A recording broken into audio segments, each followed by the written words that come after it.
Welcome back to another episode of Kicking It with Coach Red, where we bring you all the news, stories, takes, and opinions about your favorite teams from the Pacific Northwest, from the good to the bad to the Mariners.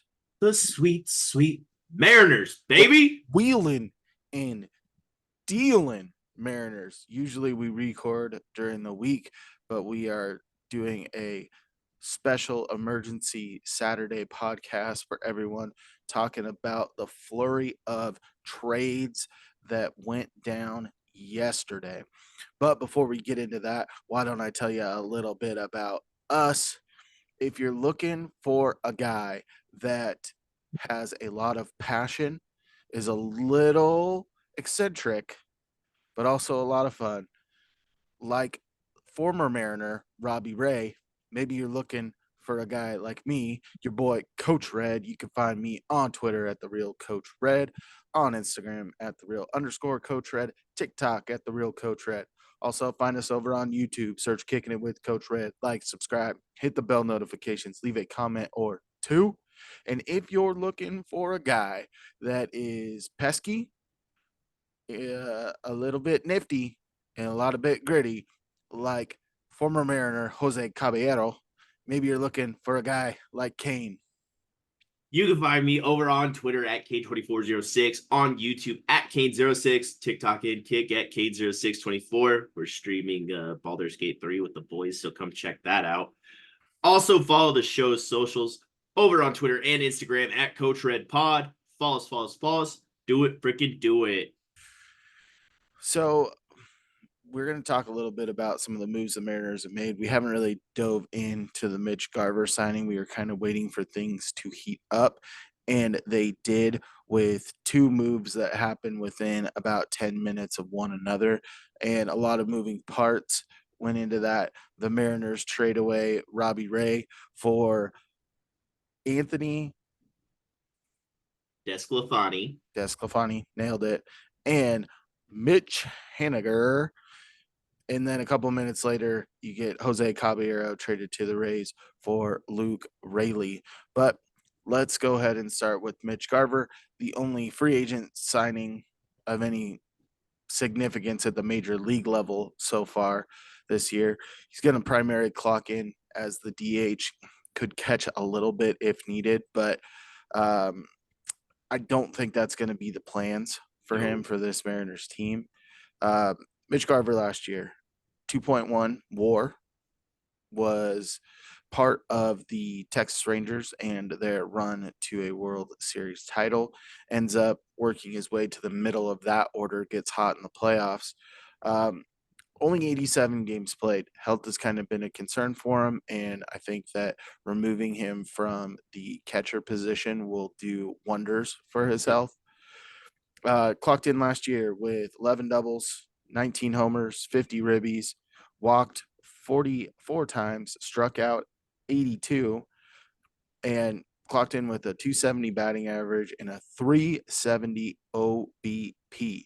So when you were talking with Justin Hollander, Jerry DiPoto talking about this Mariners team, they said they wanted to reduce strikeouts, which they've done, and increase getting guys on base. You get that with Mitch Garver, plus you get the added benefit of a little bit of pop. The negative, the dude has no career hits at T-Mobile Park. Yeah, and, as you touched on earlier with the injury thing, he's only had 2 seasons, and that's 2018 and 2019, where he had 1 year at 102 games played and the next year at 93 games played. That was his best season in 2019. He clocked in with 31 home runs, hit 273. This guy is an average hitting catcher. It's I would say not like that. He's an above average not like that. But his average is up there, right? When it comes to things. And that's one thing you don't see with this Mariners team. I believe last year it was Julio, JP, Teoscar, kinda, and then the rest were at 230, 220 or below. So they've done some things, especially this is a huge signing. I talked to Dad about it yesterday, and we were talking, and he's like, you throw him into that Edgar Martinez role. You need a true DH, and I believe that's him. He's going to be there almost every game unless you're going to just give him a day off without having to run the bases. And, don't keep him in the catcher spot. We did make that trade with Tampa earlier for just a backup catcher. Blake Hunt, and in part of the Suarez deal, you got Zebi Zavala. Thank you. And this is a guy you don't need to throw behind the dish. He's a average catcher. He's a below average catcher. He doesn't have a great pop time. His framing's not the greatest. So you just leave him where he's best at and you throw him in that DH role. And I think you're going to see a lot of different things this year, especially with where he's placed in the lineup. I could see him also hitting in that 5 spot as he did for Texas. And Not for this team. I don't know. We'll I talk. don't We'll know. talk expected lineup kind of at the end of the episode. What we see Okay. it kind of playing out as. The one Okay. thing with Garver too is he had got quite a few games when he was with the Twins, but when he went over to Texas, he was able to slot into that DH role with the emergence of Jonah Heim becoming a more consistent guy behind the Mm-hmm. plate for Texas. So I think that he's transitioning into that role, just like Edgar did after his injury that forced him from third base to the DH role, which I was at the last game that Edgar ever played in the field. Yeah. Um, I just there's just no reason for him to catch. There's none. The injury risk is too high. Yeah, So and that's gonna when we're gonna be talking about a few guys, and I think that injuries are gonna come into play with a lot of the guys that we're gonna be talking about today, which is kind of where a lot of people out on social media, I know that a lot of people are excited that moves are being made, but a lot of people are saying, does this really move the needle? We'll get into that more as well. Let's go ahead and go to the Luke Raley for Jose Caballero trade. Caballero was probably third on the depth chart at second base and second or third in the depth chart because I think Dylan Moore is a more complete player than Caballero. And I think that he can play both of those positions and would be the primary backup for every infield position. But right. Caballero is going to compete for the starting job right now with the Rays, with the Wander Franco situation and So right now a they have couple of Taylor guys being Walls. injured. So insert Luke Raley in a 1-for-1 deal. Luke Raley last year was a 2.5 WAR player.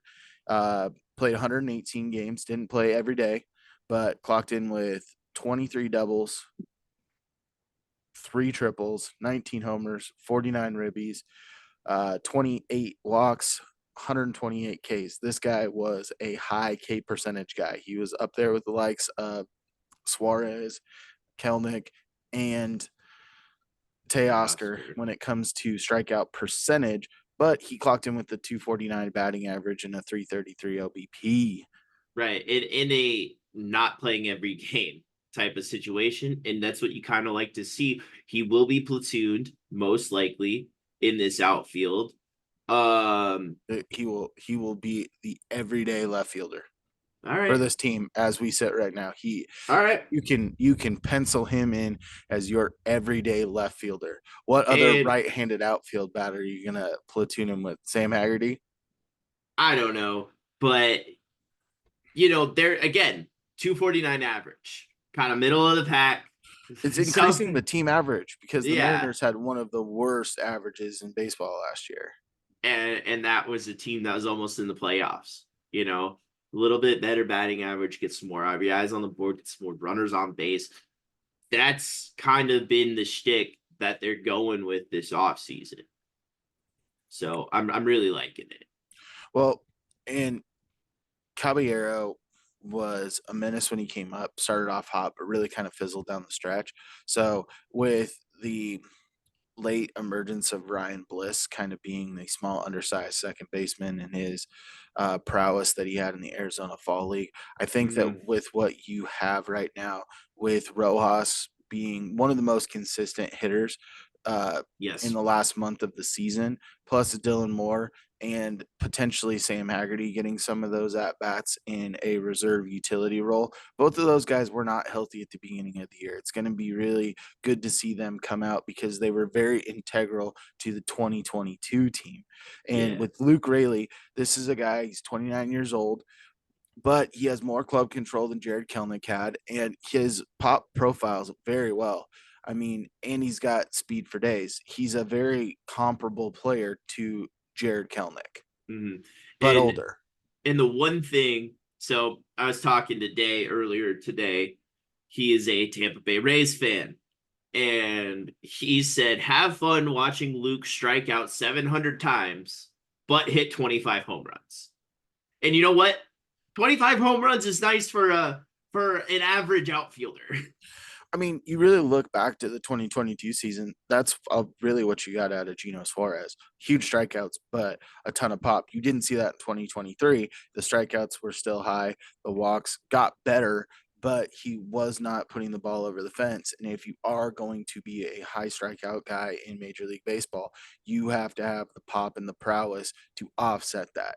And with uh Luke Raley, I think that's what you get. And what I also love is I think that there's going to be points in time when you're going to have a Raleigh Raley back to back in the lineup, which will also be really fun to watch Dave Sims butcher. Yeah, and kind of for my last take on Caballero, when Cabby did something right, it was electric, right? He But won you a obviously, game by being a menace on the base path. He stole right, second and third, goaded them into trying to throw him out at third, and they end up winning the game on a base knock with the next hitter. Like the dude's a right, menace, but right. I think really could be a little bit of a menace on the base paths too. What did he I clock in agree. with last year on the stolen bases? 14. 14. Not bad. Not bad at all. And again, he's gonna get on, or Rayleigh's gonna get on base more than Caballero did at the end of the day. And as you said, he was kind of bottom tier for you know positions in shortstop and second. And maybe could have slotted in at third a little bit, but at the same time, he also stopped playing when everybody got healthy, and you made the Rojas trade. So it makes sense here. It makes sense. Yeah, and big ups to Poto and Hollander striking while the iron is hot with this deal because with the uncertainty around Wander Franco and the injuries they do have, there I think this is one where you kind of pounced on it and everyone was saying there's no way this is a one for one deal. Yeah. There's got to be other pieces moving. This is going to be a bigger deal. And then it comes out that it is a one for one. And it, as we sit here today, it looks like a straight fleecing. Yeah. Yeah. I mean, you traded a fill in guy for potentially an everyday starter. So big ups. Oh, I forgot to also say what else was traded in the Robbie Ray, Anthony Cash. DeSclafani, and Mitch Haniger trade. Straight cash, homie, to make this a net neutral trade dollar wise on the year. Let's talk a little bit about Robbie Ray. Robbie Ray coming off Tommy John, anticipated not being back. Best case until the All Star break. Does have a couple more years available on his contract after that. And Yep. the Giants, after going after Yamamoto and Otani and not hitting, strike a trade for a guy that Cy Young winner, and his first season with the Mariners, there it was a little up and down at the beginning and a little bit at the end, but in those middle months, he had a stretch of about 10 weeks where he went 7-1 and got you 6+ and usually into the seventh inning and is an inning eater. Yeah, he's going to give up the long ball, but I think he brings a lot of fire. And I think that luckily getting a leader back, especially a position player leader back in the likes of Mitch Haniger, someone that loves this clubhouse and the clubhouse loves him, it is Hmm. huge in this deal. Robbie Ray, you get out of extra money down the road, and a lot of people were saying, we're looking at the onset of regional sports networks, the uncertainty with that.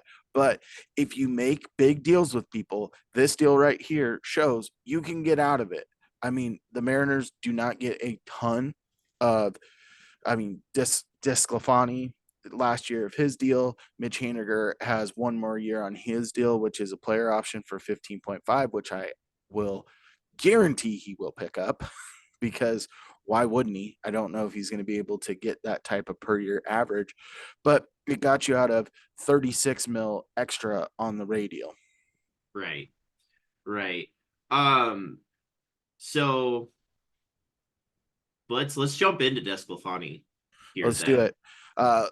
Coming off of injury from the past 2 years, um, played 19 games, started 18 of those, clocked in with a 4-8 record at a 4.88 ERA, 20 walks, 79 Ks in 99 and 2/3 innings pitched. So just a tick short of a K per inning. Career, he's middle of the road. He's Yep. 54 and 56 with the 4.20 ERA, 830 Ks to 251 walks. 2021 was a big year. Yep. First That year was with the Giants, clocked in at 13-7 with a 3.17 ERA. Yep, that's what I was just about to touch on. Um, so the thing, like, yeah, his numbers got better from the year prior. You know, He from only the pitched last like 3 years, 2 games. right? From the last 3 years, his ERA did dip a little bit, and then it spiked again. But this Mariners pitching, like the pitching coaches have shown that they can get people under control. He is coming in to clock in as the sixth starter right now, or long reliever guy, but maybe throw him in that middle or long reliever role, and just kind of let him get his innings, let him work around some things, especially if you're trying to manage Wu and Miller this year. I don't think it's a bad deal. I think they can knock him down into maybe the high threes in the ERA, but it's still, you're getting older with the pitching staff a little bit with it. I mean, you got Robbie Ray out, but how often was he around? Kind of get a leader-esque veteran in the locker room. He was kind of that guy for the pitching staff in San Francisco, especially with like the likes of Logan Webb, with him being so young, helping own his stuff. So I'm excited to see what DeSclafani will give us in 2024. I immediately thought that he was getting flipped or that a young pitcher was out the door when this deal was announced. Came out with Jerry DePoto saying the guys that ended the year in the starting rotation he wants to see in the rotation at the start of the year, and that DeSclafani is going to be that swing type guy. I could also see them as the year got along. They're not going to go to a 6-man rotation. You can't do it. You're not going to. You need Castillo, Gilbert, and Kirby all going on their 5 days. I think that you can see where they can get creative with this is with Miller and Wu, because Wu threw more innings last year than he's ever done in his professional career. Same thing with Bryce Miller. So when you're looking at those two, you can move them down to the minors and have them get some work and not be on that every 5-day table if they're starting to get a little gassed in the middle of the season, where you could Yeah. legitimately put DeSclafani in the starting lineup, have Wu go down for a 10 to 15 day stretch, then bring Wu up, send Miller back down, get that and kind of control some innings and control that rest. Um, and if he does bounce back a little bit, what you could really see him do is be a trade chip At the mid-season to deadline. go Yeah. acquire a bat. Right. And it's still early to say that, like, yes, Jerry DePoto, Justin Holler can say all they want that they're not going to trade their young pitching. They can say that till the cows come home, right? But it's never a 100% guarantee that they're not going to do it. So we still have about 40 something days until spring training, and still a lot of off season left. So we can still kind of see where we're going to go from here. And the person I think we're all most excited about coming back Yes, in this sir. deal, Cash. Just kidding. John Stanton is super stoked about the cash, but Mitch Haniger coming back. Clocked in last year with a negative .3 WAR. I forgot to say, DeSclafani clocked in with a .2 WAR. Mitch Haniger played in 61 games, 13 doubles, 6 homers, 28 RBIs, 15 walks, 65 Ks, batted 209 with the 266 on base percentage. And health has always been the key with Mitch Haniger. And some of it is just his body not holding up, and other part is freak injuries, like when he got drilled with the fastball, broke his jaw. When he fouled the ball off his nuts and had testicular torsion, was out. So he's had some freak type injuries, but we all know what Mitch means to the Seattle Mariners. Right. He's a folk hero. He single-handedly in 2021 won games, was the heartbeat of this team, and almost willed them into the playoffs with his late season heroics. Yeah, I mean, he clocked in that year with 39 home runs and 100 RBIs, the best season of his career. He hit 253, which still, you know, kind of love to see, but it's 40 home runs is something else, right? And man, it just the clubhouse, all the players that played with him absolutely adore him. He is a leader in the locker room, and I think you just boom right there again. Leader of this team is going to be Mitch Haniger, especially for a lot of those young guys that they do have. I mean, you look at Luke Raley, who's going to be in the outfield, but he's young to Major League Baseball. This Yes. really going to be his second full season in the bigs. Julio Rodriguez entering his third year, young guy. Dom Canzone.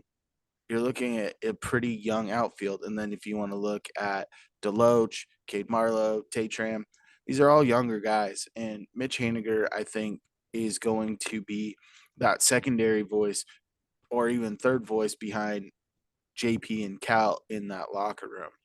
Yeah. And immediately, not immediately, but shortly after the news broke, he's already putting stuff up on Instagram with the celebration with him, JP, and Ty, tags him and says, "Let's do it again."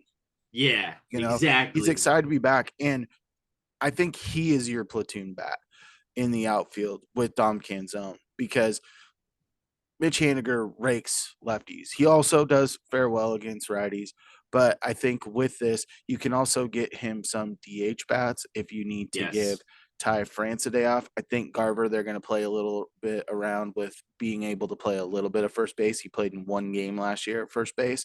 So I Mm, think you're going to see that come out in spring training.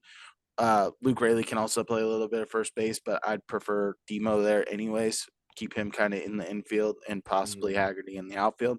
But with Mitch Haniger, you know what you get. This is a guy that can hit in the Marine layer. He hit a vast majority of his big hits over the last couple of years with the Mariners, all came at T-Mobile Park. yeah.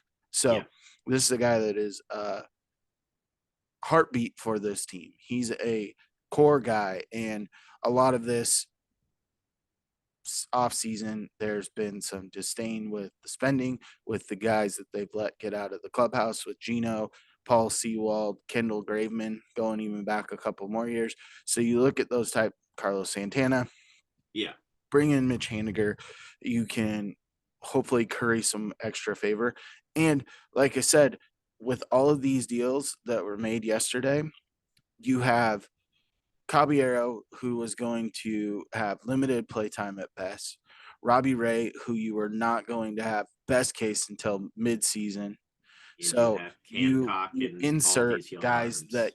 in positions of need in the outfield specifically at the beginning of the year. This makes your team better than it was at It, it, 2 days ago. and to be honest, you know, with the Mitch Haniger thing, even playing platooning and all that, if Mitch Haniger gets hot and stays healthy, he's going to play a lot more. And let me tell you, he's going to give you more production than Teoscar Hernandez, I believe. I don't know about that. Teo still put up some good RBI numbers, and Right. he didn't see the home run numbers there, but he did put up some good RBI numbers. I think that if you can get 80 games, 85 games out of Mitch Haniger, you're going to call that a winning season I for agree. him. And like you said, if he gets hot, it's all about getting hot at the right time. I mean, Mitch Garver is a key guy for that. Mitch Garver got hot at the right time and really was a catalyst on that Texas Rangers team. So a lot of moves, no money, and the key part here, you still have the same budget to go spend on free agents. Right. And the thing that hurts is you insert some guys into the outfield, you sign Mitch Garver that's going to be your primary DH. Your options are getting a little bit limited. Some of the guys that we've talked about, like Soler, who's a high on base percentage guy and a big pop type guy, he's not going to fit on this team. You No. don't have a place for him. You're not going to go get Matt Chapman to fill that third base role, but it does open the door too with getting DeSclafani to potentially trade one of those younger guys for an impact back, potentially like an Isak Paredes, like we've talked about in the past. Yeah. They again, we still have a long off season to go. So we'll see what happens here. All right, let's talk about projected lineup construction here. I think it's pretty easy to say that JP is going to be leading off for this Yes. team, especially after the breakout he had last year. That I slots mean, Julio into the 2 spot. I don't think Ty France is hitting third this year. No, I think that spot's going to go to Mitch Garver. That it's either that for me or Cal hitting in See, that third. I want Cal in the 4 spot because I want him to have more RBI opportunities because with Cal, he's going to be a boom or bust type catcher. His average isn't overly high, but he does put the ball out of the ballpark at a better clip than any catcher has over the last 2 years. Right. So if you put Mitch Garver, who is an on base guy, along with Julio and JP, who were your top average guys and on base guys from last year, that's a lot of traffic on the base pass for Cal to come in at the 4 spot and really drive in some runs. Okay. Okay. Then I think that Luke Raley ends up batting in the 5 hole Okay. for you. Yeah. Again, another around 250 average guy. And, Cal gets on, he brings him in, gets a double, something like that, or possibly a home run. Yep. Then I think that based on reputation, that Mitch Haniger slots into the 6 hole for this team on Yep. opening day. And then follow that up with Ty France batting 7. And Ty France is that drive line. He usually starts the season off a little bit hotter. He usually gets hampered by some type of injury. And it's kind of like Mitch Haniger, fastball off the wrist, A's player running into him at first base, these weird, funky type injuries that end up getting him off his swing path. I think that you're going to see a little bit of bounce back. You're not going to have him hitting early in this lineup. He can move up for sure. We've seen what he could do, doubles galore, being potentially in that 5 spot or 3 spot at a certain time throughout this year, but really have him gain that confidence down in the 6 hole and really take some pressure off of him. Or no, that's 7 hole. Yep. 7 holes where we're at. Yep. Then I think in the 8 spot, you've got Dylan Moore or Urias at third base fitting in at that spot, and then And the number rounding it nine. out with Rojas Yep. in the 9 hole. Just like last year. I mean, Josh Rojas thrived in that 9 hole last year and quickly became one of my favorite players on the team. I mean, he just kind of broke out of nowhere, it seemed like, and just the numbers kept getting better.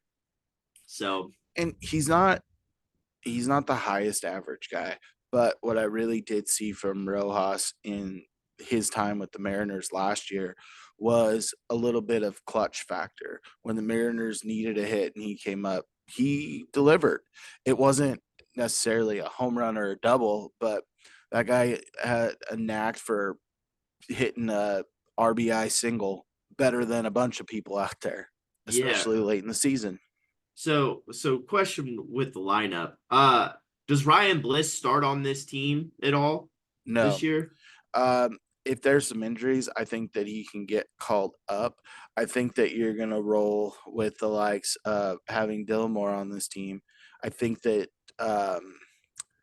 Sam Haggerty is also going to make this team because he can play a little bit of second base. He can be Mhm. that other outfielder. Dom Canzone is going to be on this team. And then I really don't like either Blake Hunt or Zevi Zavala as the backup catcher, but I think that you're going to see Cal like you did later in the season after Tom Murphy got hurt, like the mid to the late season, where he's going to be playing almost every day. He's going to get 1 to 2 days off a week, and that's going to be it. He's going to be in that Mhm. lineup. He's going to be in the heart of it. If he gets a little slumpy, you can bump him down to that 5, 6 hole a little bit to help get him right. You know, if he gets a little cold, maybe Ty France is getting hot, you can kind of flip flop them a little bit in the Mhm. lineup. But with this lineup comparative, where you were looking at the likes of Cade Marlowe, who big fan favorite of ours, Tay Tram, Deloach, Caballero, those were guys that were going to be in this lineup where Canzone had, or not Canzone, I was Cade Marlowe, still had a pretty decent war last year because of some of the defensive plays he made, and he had a high average start, then kind of got cold.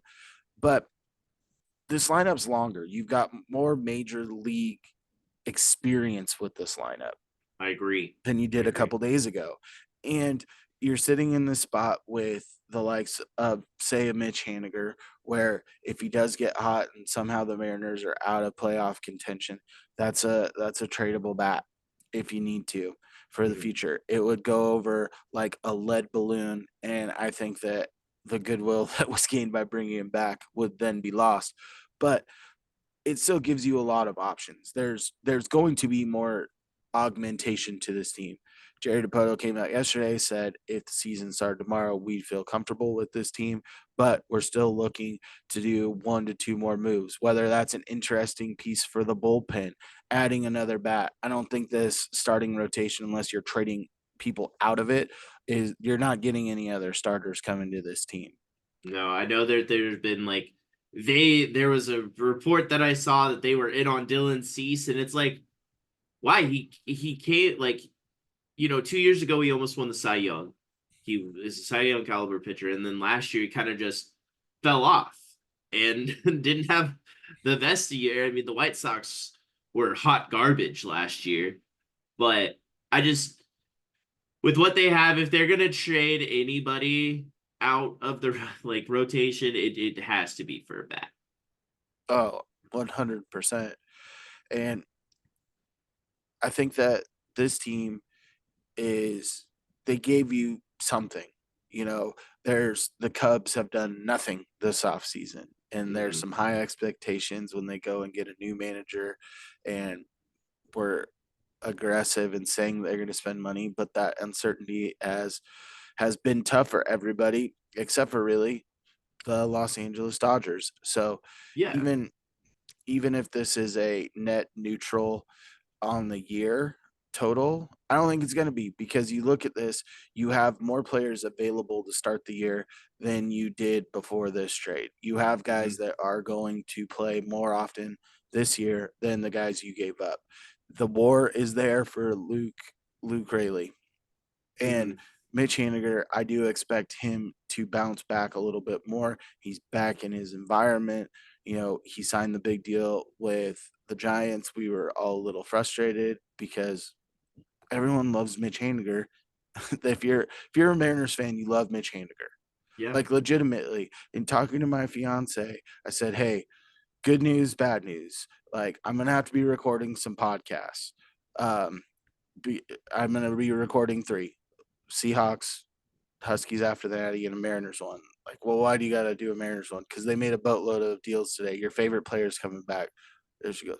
Mitch Haniger, old power thighs. Yep, and was excited. Like, yep, you can record however long you want. Yeah.